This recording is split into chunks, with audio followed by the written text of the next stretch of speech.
वक्फ board का report आज संसद में पेश किया गया। इसी वीडियो को आज रिएक्ट करने वाले हमारे साथ रवीश कुमार जी रहेंगे। वो हमें बताएंगे कि वक्फ बोर्ड का जो रिपोर्ट आज संसद में पेश हुआ है, क्या कुछ उस रिपोर्ट के अंदर है। तो आप लोग भी इस वीडियो को शुरू से लास्ट तक जरूर देखें। अस्सलाम वालेकुम व रहमतुल्लाहि व बरकातहू। क्या हाल चाल है? उम्मीद करता हूँ खैरियत से होंगे। आप सभी लोगों का एक और न्यू वीडियो में खुशामदीद। चैनल पर पहली बार आए तो प्लीज़ चैनल को सब्सक्राइब करके बेल आइकन प्रेस कर लें, ताकि आने वाली हर वीडियो का नोटिफिकेशन आप लोग के मोबाइल पर पहुँचता रहे। और हम इस वीडियो में आप लोग असदुद्दीन ओवैसी साहब का जो है क्या नाम है ट्वीट आया है, उसको भी जो है क्या नाम है देखेंगे। तो चलते हैं, पहले इस वीडियो को देख लेते हैं, गुफ्तगू बरकरार रहेगी। पर संयुक्त संसदीय समिति की रिपोर्ट से विपक्ष के सदस्यों की असहमति के नोट हटाए गए थे। आखिर क्यों लोकसभा में गृह मंत्री अमित शाह को कहना पड़ा कि उनकी पार्टी संसदीय प्रक्रिया से विपक्ष की असहमति के नोट को हटाए जाने के पक्ष में नहीं है। लोकसभा में दोपहर के वक्त जब वक्फ संशोधन बिल पर संयुक्त संसदीय समिति की रिपोर्ट पेश की गई, तब विपक्ष के सदस्य इसे लेकर आक्रोशित हो गए कि संसदीय समिति की रिपोर्ट से उनकी असहमति के नोट हटा दिए गए। उस वक्त 2:10 हो रहे थे। लोकसभा में अमित शाह खड़े होते हैं और रिपोर्ट में शामिल किए जाने की बात करते हैं। अमित शाह को लोकसभा के स्पीकर से मांग करनी पड़ती है कि जो भी जोड़ना है उसे जोड़ा जाए। माननीय अध्यक्ष, विपक्ष के कुछ सदस्यों ने आपत्ति जताई है कि इनके जो कीमत है, डिस्प्यूट्स है, इनको पूरी तरह से नहीं रखा गया है। मैं मेरी पार्टी की ओर से आपको विनती करना चाहता हूं कि विपक्ष के जो डिस्प्यूट्स है, एक सिर कर आप संसदीय कार्यप्रणालिका के उपयुक्त रूप में जो जोड़ना है वो जोड़े। इसमें मेरी पार्टी को कोई आपत्ति नहीं। संयुक्त संसदीय समिति के अध्यक्ष तो बीजेपी के सांसद ही हैं, सांसद जगदंबिका पाल। अगर गृह मंत्री के अनुसार उनकी पार्टी को आपत्ति नहीं है कि जो भी जोड़ना है उसे जोड़ा जाए, तो इस रिपोर्ट में पहले से क्यों नहीं जोड़ा गया? लेकिन ये नौबत क्यों आई? जगदंबिका पाल ने भी कह दिया कि रिपोर्ट के स्वीकार किए जाने के बाद हमने विपक्ष के नेताओं से कहा है अपना विमत पत्र जमा कराएं, यानी असहमति के नोट जमा कराएं। उनकी असहमति को एनेक्स्चर में शामिल किया जाएगा। तो क्या राज्यसभा में किरण रिजिजू किसी बात से अनजान थे?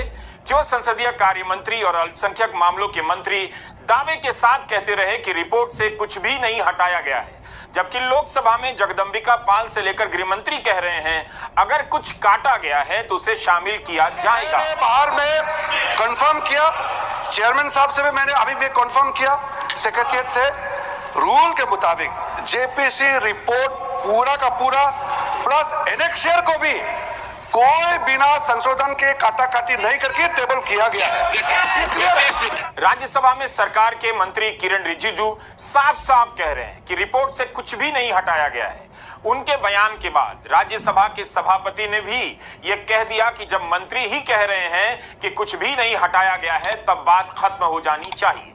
मंत्री के बयान के कारण सभापति ने रिपोर्ट में जोड़ने की बात नहीं की और कहा प्रक्रियाओं का पालन कीजिए, जबकि विपक्ष मांग करता रहा कि जोड़ा जाए। रिपोर्ट से उनकी बातें हटाई गई हैं। इंडिया एक्सप्रेस की रिपोर्ट के अनुसार लोकसभा में स्पीकर ओम बिरला कहते हैं कि रिपोर्ट को लेकर कुछ सदस्य उनसे मिले और उसके बाद रिपोर्ट के एनेक्स्चर में जोड़ा गया है। तो लोकसभा में जोड़ा गया यानी हटाया गया था, तभी जोड़ा गया, यानी विपक्ष के सदस्यों की मांग सही थी, लेकिन राज्यसभा में उस वक्त जोड़ने की बात नहीं थी। तो क्या अब एक ही मामले में दोनों सदनों में अलग अलग रिपोर्ट है या राज्यसभा में भी जोड़ा गया होगा? इसकी जानकारी हमारे पास नहीं है।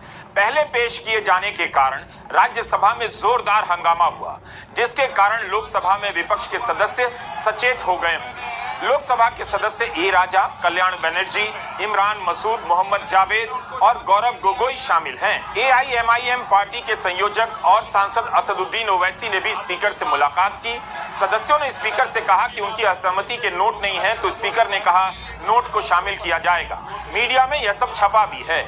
उसके बाद एआईएमआईएम पार्टी के संयोजक ओवैसी ने कहा कि सारे सदस्य संसद की लाइब्रेरी में बैठे और उन हिस्सों को शामिल करने के बाद रिपोर्ट पेश की गई। तो ये हाल है।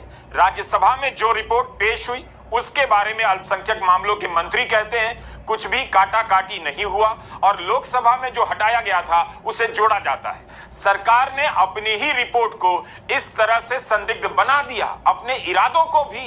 आखिर सरकार ने ऐसा क्यों किया, जबकि राज्यसभा में संसदीय कार्य मंत्री किरण रिजिजू यही कहते रहे कि जेपीसी की रिपोर्ट से असहमति के नोट नहीं हटाए गए, केवल वही हटाए गए हैं जो कमेटी के ऊपर व्यक्तिगत आरोप के समान थे। नॉर्मली जब जेपीसी का रिपोर्ट टेबल होता है, अगर उसमें कोई खामियां है, वो इसका रिकॉर्ड्स को भी आपने कहा है कि कुछ अगर मेंबर को रेज करना है तो वो अपने रूल के हिसाब से कर सकते हैं। नॉर्मली जेपीसी रिपोर्ट के समय में चर्चा नहीं होती है, चर्चा का समय बाद में आएगा, उसके लिए मुझे अभी बताने का जरूरत नहीं है।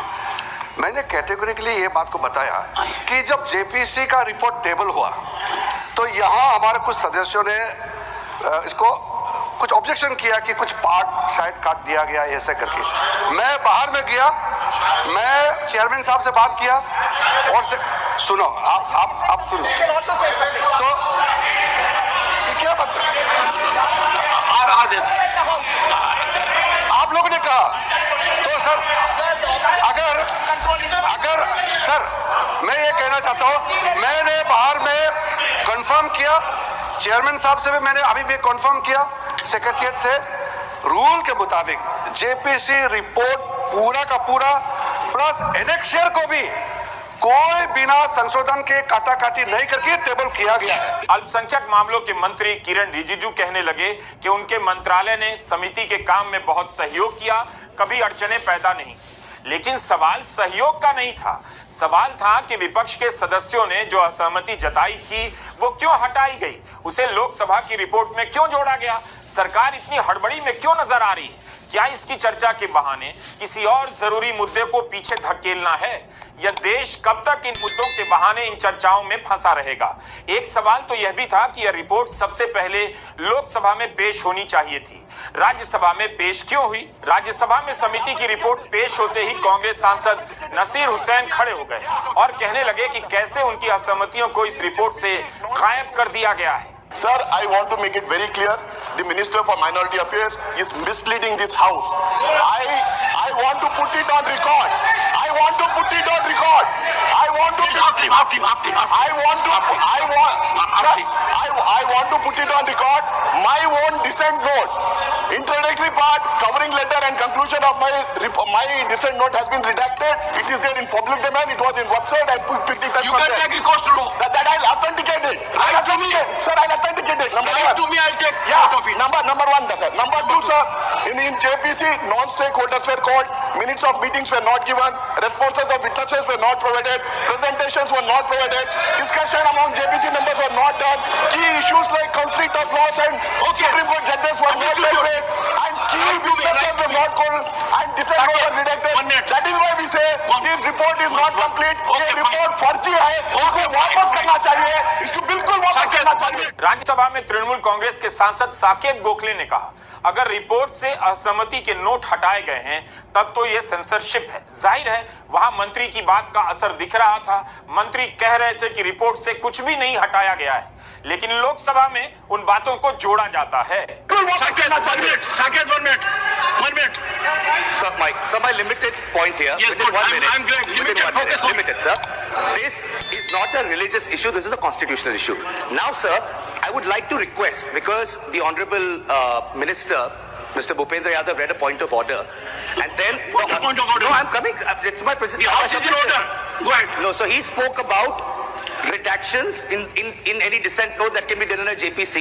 The minister said that dissent notes have been annexed. I would like to ask on the record whether half pages of dissent notes have been redacted, Fine. calling them unparliamentary because that is unconstitutional. That is censorship, sir. Fine, good. So Good minister point. should respond if any redaction has been done in the dissent Okay, notes. fine. Mallikarjun खड़गे ने राज्यसभा में कहा कि report वापस समिति के पास जाए और असहमति के नोट को जोड़ा जाए। खड़गे ने कहा कि ऐसा नहीं करने से इस रिपोर्ट की विश्वसनीयता नहीं रह जाती है। खड़गे ने यह भी कहा कि जो स्टेक होल्डर हैं उनके बयान इस रिपोर्ट में हैं और विपक्ष के सदस्यों की असहमतियां शामिल नहीं की गई हैं। जो वक्फ बोर्ड की जेपीसी की रिपोर्ट है, जिस रिपोर्ट में अनेक सदस्यों ने अपना डिसेंट नोट दिया है, वो नोट देने के बावजूद भी प्रोसीडिंग से निकालना और उन मेजॉरिटी मेंबर्स के व्यूज सिर्फ उसमें रखकर बुलडोज करना, ये ठीक नहीं है, ये कंडेमेबल है और एंटी डेमोक्रेसिक है, एंटी प्रोसीजर है। और दूसरी चीज नॉन स्टेक होल्डर्स बाहर से बुला के उनको जो होना, उन लोगों को खड़ा करके उनका स्टेटमेंट ले रहे।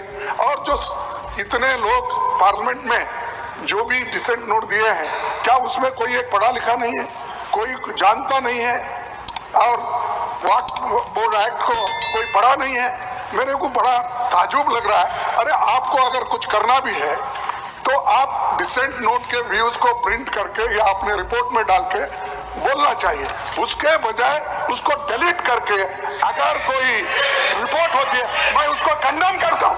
और ऐसे फर्जी रिपोर्ट को हम कभी नहीं मानेंगे, सदन कभी नहीं मानेगा। और जब प्रोसीजर फॉलो नहीं होती, वो पार्ट ऑफ इस हाउस का विभाग नहीं बन सकता।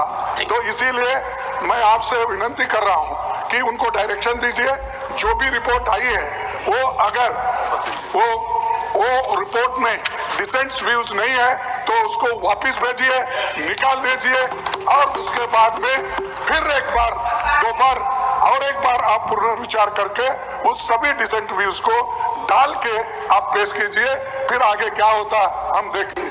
खरगे के बयान पर सत्ता पक्ष आक्रोशित हो गया, लेकिन बाद में सभापति के बयान को लेकर विपक्ष नाराज हो गया। AIMIM के संयोजक असदुद्दीन ओवैसी ने इस रिपोर्ट को असंवैधानिक करार दिया। ओवैसी ने कहा कि यह बिल वक्फ को बचाने के लिए नहीं है, बल्कि वक्फ की संपत्ति को बर्बाद करने के लिए लाया जा रहा है, मुसलमानों से छीनने के लिए यह बिल लाया जा रहा है। ओवैसी ने कहा कि जो अतिरिक्त संशोधन एनडीए ने पेश किया है वह इसे और बदतर करता है। मुस्लिम संपत्ति में गैर मुस्लिम को कैसे रखेंगे, कैसे कलेक्टर को पावर देंगे, कैसे कलेक्टर यह तय करेगा कि कोई संपत्ति वक्फ की है या नहीं। आप वक्फ की संपत्ति पर लिमिटेशन एक्ट को लागू कर रहे हैं, जो कि हिंदू धर्म, सिख धर्म और ईसाई धर्म की संपत्ति पर लागू नहीं होता है। तो ये सरकार वैचारिक आधार पर मुसलमानों को अपनी इबादत से महरूम करने के लिए कर रही है। वक्फ मुस्लिम समाज के लिए इबादत है, उसे छीनने के लिए लाया जा रहा है। हम उसकी निंदा करते हैं। डीएमके, आरजेडी, आम आदमी पार्टी के सदस्यों ने भी रिपोर्ट से असहमति के नोट हटाने का विरोध किया। संयुक्त संसदीय समिति के सदस्य और शिवसेना ठाकरे के सांसद अरविंद सावंत ने बताया कि उनका कौन सा नोट शामिल नहीं किया गया है। उन्होंने कहा कि हमने इस बात पर असहमति का नोट दिया था कि समिति के भीतर क्लॉज बाय क्लॉज चर्चा नहीं हुई। पूरे विपक्ष ने इसे लेकर असहमति का नोट दिया था। आपने समिति किस लिए बनाई थी? इसलिए बनाई गई होगी कि एक एक प्रावधानों पर चर्चा हो, लेकिन आरोप लग रहे हैं कि क्लॉज बाय क्लॉज चर्चा नहीं हुई। जब इसी आधार पर चर्चा नहीं हुई तो समिति की रिपोर्ट कैसे पेश कर दी गई? सरकार ने कहा कि clause by clause dissent note लगाए गए हैं और विपक्ष कह रहा है क्लॉज बाय क्लॉज चर्चा नहीं हुई। दोनों बातों में कितना अंतर है? इतना अंतर कैसे हो सकता है? अगर किसी को लगता है कि यह बिल एनडीए के 3 महत्वपूर्ण सहयोगियों का इम्तिहान है तो वह भ्रम में है। बिहार में जदयू नेता और मुख्यमंत्री नीतीश कुमार की तरफ से कोई बड़ा विरोध होगा, इसकी उम्मीद किसी को नहीं रखनी चाहिए। नीतीश कुमार विरोध करने की राजनीतिक स्थिति में नहीं है और रही बात उनकी पार्टी की, तो जदयू सरकार के साथ ही नजर आएगी। जदयू के मुख्य प्रवक्ता राजीव रंजन ने कहा है कि इस बिल में उनके सुझावों को शामिल किया गया है और इसमें अल्पसंख्यक समुदाय के हितों की रक्षा के तमाम प्रावधान उपलब्ध हैं, उन्हें चिंता नहीं करनी चाहिए। उन्होंने विश्वास जताया कि यह बिल दोनों सदनों में पास हो जाएगा। लोकसभा चुनाव के बाद संसद के पहले सत्र में आंध्र प्रदेश के मुख्यमंत्री चंद्रबाबू नायडू और उनकी पार्टी ने भी उस वक्त खुलकर इतना विरोध नहीं किया जिससे लगे कि यह सरकार नायडू के कारण वक्फ संशोधन बिल नहीं लाएगी। अक्टूबर महीने में मुस्लिम पर्सनल लॉ बोर्ड के सदस्यों ने आंध्र प्रदेश के मुख्यमंत्री चंद्रबाबू नायडू से मुलाकात की थी। तब उन्होंने आश्वासन दिया था कि समिति में व्यापक चर्चा के बाद ही उचित कदम उठाए जाएंगे। उस वक्त नायडू ने वक्फ कानून में संशोधन के विधेयक को संयुक्त संसदीय समिति में भेजे जाने का समर्थन किया था। उसी तरह क्या चिराग पासवान वक्फ संशोधन बिल का विरोध कर पाएंगे? ऐसा फिलहाल नहीं लगता है। सवाल है कि सरकार हड़बड़ी में नजर आ रही है। समिति की रिपोर्ट से विपक्ष की असहमतियों के नोट हटाए जाते हैं। एक मंत्री किरण रिजिजू राज्यसभा में कहते हैं कुछ भी नहीं हटाया गया। दूसरे मंत्री गृह मंत्री अमित शाह लोकसभा में कहते हैं जो भी हटाया गया है उसे जोड़ा जाए और बाद में जोड़ा भी जाता है। तो अब तैयार हो जाइए, हथकड़ी पहनाकर भारतीयों को भेजने, मार्केट में लाखों करोड़ रुपए के नुकसान, नौकरी की बुरी हालत, मिडिल क्लास की चर्चा छोड़कर, कुंभ के आयोजन में नाकामी की चर्चा छोड़कर वक्फ बिल पर बहस के लिए खुद को तैयार कर लीजिए। हाउसिंग सोसाइटी के अंकिलों का स्वर्ण युग छोटे से ब्रेक के बाद वापस लौट रहा है। भारत के इतिहास के ये एक्सपर्ट अब वक्फ के भी एक्सपर्ट हो जाएंगे।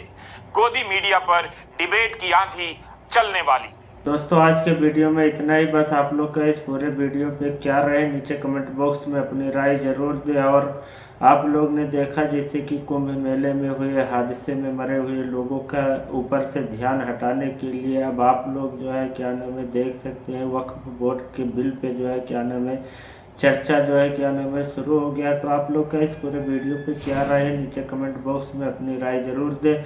वीडियो को लाइक नहीं किया तो वीडियो को लाइक कर दे, चैनल को सब्सक्राइब नहीं किया तो चैनल को सब्सक्राइब करके बेल आइकन प्रेस कर ले, वीडियो को दोस्तों में शेयर कर दे। आप लोग से फिर मिलते हैं किसी नेक्स्ट वीडियो में। अल्लाह हाफिज।